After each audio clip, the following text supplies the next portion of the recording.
சட்டத்தை மதிக்காவிட்டால் நாட்டை விட்டு வெளியேறுங்கள். சுப்ரீம் கோர்ட் தலைமை நீதிபதி சூரியகாந்த் அளித்த எச்சரிக்கை மணி. வணக்கம் நண்பர்களே.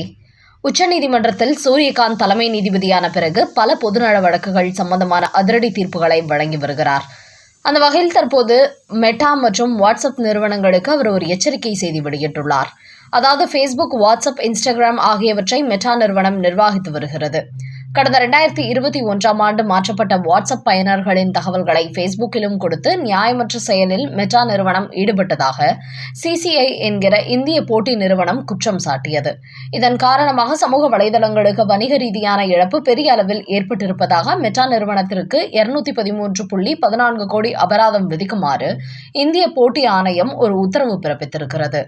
அது மட்டுமின்றி இதுபோன்ற மோசமான நடைமுறையை மெட்டா நிறுவனம் உடனடியாக நிறுத்திக் கொள்ள வேண்டும் என்ற எச்சரிக்கை கொடுத்திருப்பதோடு இந்த செயல்பாட்டை எதிர்த்து உச்சநீதிமன்றத்திலும் CCI வழக்கு தொடுத்துள்ளது. ஆனால் அதை எதிர்த்து மெட்டா நிறுவனம் உச்சநீதிமன்றத்தில் மேல்முறையீடு செய்திருக்கிறது. இந்த மனு மீதான விசாரணை நேற்று உச்சநீதிமன்ற தலைமை நீதிபதி சூரியகாந்த் அமர்வில் விசாரணைக்கு வந்தது. அப்போது அவர், நுகர்வோரின் தனிப்பட்ட தரவுகளை யாரும் உளவு பார்க்கக்கூடாது, மற்றவர்களுக்கு பகிரவும் கூடாது. எந்த சமூக வலைதள நிறுவனங்களும் அத்துமீறலில் ஈடுபடுவதை ஏற்றுக்கொள்ள முடியாது. அயல் நாடுகளை சேர்ந்த தொழில்நுட்ப நிறுவனங்கள் இந்திய நாட்டின் சட்ட திட்டங்களுக்கு உடன்பட வேண்டும். உங்கள் விருப்பத்துக்கு நீங்கள் செயல்பட முடியாது. எங்களது தரவின் ஒரு விளக்கத்தை கூட மற்றவர்களுக்கு நீங்கள் பகிர்வதை நாங்கள் அனுமதிக்க மாட்டோம். அதோடு இந்தியாவுக்குள் வரும்போது இந்த நாட்டின் அனைத்து சட்ட திட்டங்களையும் பின்பற்றுவோம் என்ற ஒப்பந்தம் போட்டுவிட்டு வரும் நீங்கள் இங்கு வந்து கால் பதித்த பிறகு இந்திய சட்டத்தை மதிக்காமல் உங்கள் விருப்பத்திற்கு செயல்படுகிறீர்கள். இதை ஒருபோதும் நாங்கள் ஏற்றுக்கொள்ள மாட்டோம். எங்களது சட்ட திட்டங்களை மதிக்காமல் நீங்கள் செயல்பட்டால் இந்தியாவை விட்டே உங்களை வெளியேற்றி விடுவோம் என்று ஒரு எச்சரிக்கை மணி அளித்துள்ளார் தலைமை நீதிபதி. அவரது இந்த கண்டிப்பு காரணமாக மெட்டா நிறுவனம் கடும் அதிர்ச்சி அடைந்துள்ளது. அதையடுத்து இந்த வழக்கை February 9 தள்ளி வைத்த நீதிபதி அன்றைய தினம் இடைக்கால உத்தரவு பிறப்பிக்கப்படும் என்றும் தெரிவித்திருக்கிறார். அடுத்த செய்தி. இந்தியா அமெரிக்கா இடையிலான வர்த்தக ஒப்பந்தத்தை ட்ரம்ப் முதலில் அறிவித்தது ஏன்? எதிர்க்கட்சிகளின் கேள்விக்கு மத்திய அமைச்சர் பியூஷ் கோயல் விளக்கம். வர்த்தக ரீதியாக இந்தியா மற்றும் அமெரிக்க நாடுகளுக்கு இடையே கடந்த பல மாதங்களாக மோதல் நீடித்து வந்தது. குறிப்பாக ரஷ்யாவிடம் இந்தியா கச்சா எண்ணெய் வாங்குவதற்கு எதிர்ப்பு தெரிவித்து இந்தியாவிலிருந்து அமெரிக்காவுக்கு ஏற்றுமதி செய்யும் பொருட்களின் வரியை உயர்த்தி கொண்டே வந்தார் டொனால்ட் ட்ரம்ப். இந்த நிலையில் இந்தியா அமெரிக்காவிடையே இந்த வர்த்தக ரீதியிலான பேச்சுவார்த்தைகள் தொடர்ந்து நடைபெற்று வந்த நிலையில் தற்போது ரஷ்யாவிலிருந்து கச்சா எண்ணெய் வாங்குவதை இந்தியா குறைத்துள்ளது. இதனால் இந்தியா மீதான 50% வரி விதிப்பை 18% குறைத்திருப்பதாக அறிவித்துள்ளார் அமெரிக்க அதிபர் ட்ரம்ப். இதுகுறித்த அறிவிப்பை இந்தியா வெளியிடுவதற்கு முன்பு டொனால்ட் ட்ரம்ப் அறிவித்துவிட்டார். அதையடுத்து இந்த ஒப்பந்தம் குறித்து இந்திய அரசுதானே முதலில் அறிவிக்க வேண்டும், எதற்காக ட்ரம்ப் அறிவித்தார் என்று மக்களவையில் எதிர்க்கட்சிகள் கேள்வி எழுப்பினார்கள். அதற்கு மத்திய அமைச்சர் பியூஷ் கோயல் பதிலளிக்கையில், இந்தியா மீது அதிகப்படியான வரியை அமெரிக்கா விதித்திருந்தால் தற்போது அதை நீக்கியுள்ள அவர்களே அது குறித்து அறிவித்துள்ளார்கள். வரி விதித்த அவர்களே இதை அறிவிப்பதுதான் சரியாக இருக்கும். இதற்காக 2 நாடுகளுக்கும் இடையே பல மாதங்களாக பல சுற்று பேச்சுவார்த்தைகள் நடைபெற்று இப்போது ஒரு உடன்பாடு ஏற்பட்டுள்ளது. இதன் மூலம் இந்தியா ஏற்றுமதி நிறுவனங்களிலிருந்து வந்த பிரச்சனையானது தீர்க்கப்பட்டுள்ளது. போட்டி பொருளாதாரத்துக்காக குறைந்த வரி விதிப்பு அமெரிக்கா அறிவித்திருக்கிறது. குறிப்பாக சீனா, பாகிஸ்தான் போன்ற நாடுகளை விட இந்தியாவுக்கான வரி விதிப்பு மிகவும் குறைவாகும். ஆனால் இந்திய வர்த்தக நிறுவனங்களுக்கு ஏற்பட்டுள்ள இந்த நன்மை குறித்து பேசாமல் எதிர்க்கட்சித் தலைவரான ராகுல் காந்தி நெருக்கடி காரணமாக பிரதமர் மோடி இந்த ஒப்பந்தத்தை ஏற்றுக்கொண்டதாக கூறுகிறார்.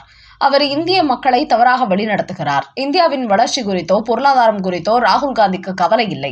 அவருக்கு பாஜக அரசை விமர்சிக்க வேண்டும் என்பது மட்டுமே நோக்கமாக உள்ளது. அவருக்கு இதன் மூலம் என்னதான் பிரச்சனை ஏற்பட்டுள்ளது? இதுபோன்ற பொருளாதார ரீதியாக இந்திய வியாபாரிகளுக்கு லாபம் கிடைப்பதை அவர் ஏன் எதிர்க்கிறார் என்பதை முதலில் மக்களுக்கு விளக்க வேண்டும் என்று கூறியுள்ள பியூஷ் கோயல், அமெரிக்காவுடனான இந்த வர்த்தக ஒப்பந்தத்தின் மூலம் 140 கோடி இந்தியர்களுக்கு பொற்காலம் கிடைத்திருக்கிறது. இந்த ஒப்பந்தத்தின் மூலம் சிறு குறு தொழில்கள், ஆட்டோமொபைல் துறை, ஜவுளித்துறை உள்ளிட்ட எண்ணற்ற துறைகளுக்கு மிகப்பெரிய லாபம் கிடைக்கப் போகிறது. வர்த்தகத்துறையில் யார் உயர்ந்தவர்கள் என்று போட்டி போடாமல் புத்திசாலித்தனமாக செயல்பட வேண்டும். அதோடு அமெரிக்காவில் இந்திய அளவிலான வர்த்தகம் பெரிய அளவில் இருக்கிறது. அதற்கு கூடுதலான வரி விதித்தால் நம்முடைய வியாபாரிகள் கஷ்டப்படுவதை விட நமது உற்பத்தி பொருட்களுக்கு அமெரிக்காவில் இறக்குமதி குறைந்துவிடும். அதனால் 2 நாடுகளுக்கும் இடையே பேச்சுவார்த்தை மூலம் பரஸ்பரம் ஒப்பந்தம் ஏற்பட்டால் மட்டுமே பாதிப்புகளை தவிர்க்க முடியும். இந்தியாவின் பொருளாதாரத்தையும் பாதுகாத்துக் கொள்ள முடியும். அதனால் இதுபோன்ற விஷயங்களை வைத்து அமெரிக்காவிடம் மோடி படிந்து விட்டார், இறங்கி வந்து விட்டார் என்றெல்லாம் ராகுல் காந்தி போன்றவர்கள் அரசியல் செய்ய வேண்டியதில்லை. இந்திய நாட்டுக்கு கிடைக்கின்ற நன்மையை மட்டுமே இதில் கவனிக்க வேண்டும் என்று கூறியிருக்கிறார் மத்திய அமைச்சர் பியூஷ் கோயல். இந்த நிலையில் நேற்று மக்களவையில் விவாதங்கள் நடைபெற்றுக் கொண்டிருந்த போது தேச பாதுகாப்பு குறித்து தன்னை பேசவிடாமல் தடுத்ததாக சபாநாயகர் ஓம் பிர்லாவுக்கு ஒரு கடிதம் கொடுத்திருக்கிறார் எதிர்க்கட்சித் தலைவர் ராகுல் காந்தி. அந்த கடிதத்தில் மக்களவையில் இன்றைய தினம் நான் பேசுவதற்கான ஜனநாயக உரிமை மறுக்கப்பட்டிருக்கிறது. இப்படி எதிர்க்கட்சித் தலைவரை பேசவிடாமல் தடுப்பது என்பது ஜனநாயகத்தின் மீது வைக்கப்பட்டுள்ள கரும்புள்ளியாகும். அதோடு எதிர்க்கட்சித் தலைவராக என்னை மத்திய பாஜக அரசு கொடுத்த அழுத்தம் காரணமாக சபாநாயகர் பேச அனுமதிக்கவில்லை. இதை பாஜக அரசு சபாநாயகருக்கு கொடுத்த நிர்பந்தமாகவே நான் கருதுகிறேன். அந்த அளவுக்கு தேச பாதுகாப்பு விவகாரத்தில் என்னை பேசவிடாமல் திட்டமிட்டு தடை செய்யப்பட்டுள்ளேன். இதன் மூலம் மக்களவையில் எதிர்க்கட்சிகளின் அடிப்படை ஜனநாயக உரிமைகள் நிராகரிக்கப்பட்டிருக்கின்றன. இதை எதிர்க்கட்சிகள் மீதான தாக்குதலாக நான் பார்க்கிறேன் என்று சபாநாயகருக்கு எழுதிய கடிதத்தில் தெரிவித்திருக்கிறார் ராகுல் காந்தி. அடுத்த செய்தி, முருகப்பெருமானை இழிவுபடுத்தி விட்டார்கள். பாடகர் வேல்முருகன் மற்றும் தாவேகாவினர் மீது பாஜக கொடுத்த புகார். நடிகர் விஜயின் தமிழக வெற்றிக் கழகத்தின் 3ஆம் ஆண்டு விழா சென்னை பனையூரில் நேற்று முன்தினம் நடைபெற்றது. அந்த மேடையில் பாடகர் வேல்முருகன் முருகன் பாடலுக்கு ஏற்ப விஜய் குறித்த வார்த்தைகளை இணைத்து அவரை புகழ்ந்து பாடியிருந்தார். இந்த வீடியோ வைரலான போது கடும் விமர்சனங்களை சந்தித்தது. குறிப்பாக பாஜக பிரச்சார பிரிவு சார்பில் தமிழக வெற்றிக் கழக தலைவர் விஜய் மற்றும் ஆதவ் அர்ஜுனா, புஷி ஆனந்த் ஆகியோர் மீது மதுரை மாவட்ட காவல் கண்காணிப்பாளர் அலுவலகத்தில் புகார் அளிக்கப்பட்டுள்ளது. அந்த புகாரில் இந்து கடவுள் முருகப்பெருமானை இழிவுபடுத்தும் வகையில் பாடிய பாடகர் வேல்முருகன் மற்றும் விஜய் மற்றும் அவர் கட்சியின் நிர்வாகிகள் மீது நடவடிக்கை எடுக்க வேண்டும் என்று கோரிக்கை வைத்துள்ளார்கள். இளைஞர்களை மடைமாற்றம் செய்ய வேண்டும் என்பதற்காக இதுபோன்ற வேளைகளில் விஜய் ஈடுபடுகிறார். இப்படி இந்து மதத்தின் பாடலை தனக்கேற்ப மாற்றிக்கொண்டு பாடக்கூடிய விஜய் மற்ற மதங்களின் பாடல்களை இதுபோன்று பாட அனுமதிப்பாரா?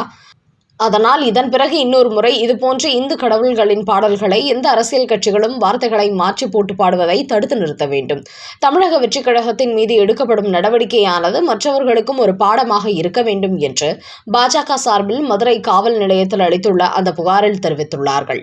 இப்படி தங்கள் மீது புகார் அளித்துள்ள தகவல் வெளியானதை அடுத்து பாடகர் வேல்முருகன் ஒரு செய்தி வெளியிட்டுள்ளார். அதில், நான் முருகன் பாடலை எடுத்து விஜயை புகழும் வகையில் பாடியது தவறுதான். இது யாருடைய மனதையாவது முன்படுத்தி இருந்தால் அவர்களிடத்தில் மன்னிப்பு கேட்டுக்கொள்கிறேன் என்று, இந்த விவகாரம் பிரச்சனையாகிவிடக் கூடாது என்பதற்காக முன்கூட்டியே ஒரு வீடியோ வெளியிட்டு சலசலப்புக்கு முற்றுப்புள்ளி வைத்துள்ளார்.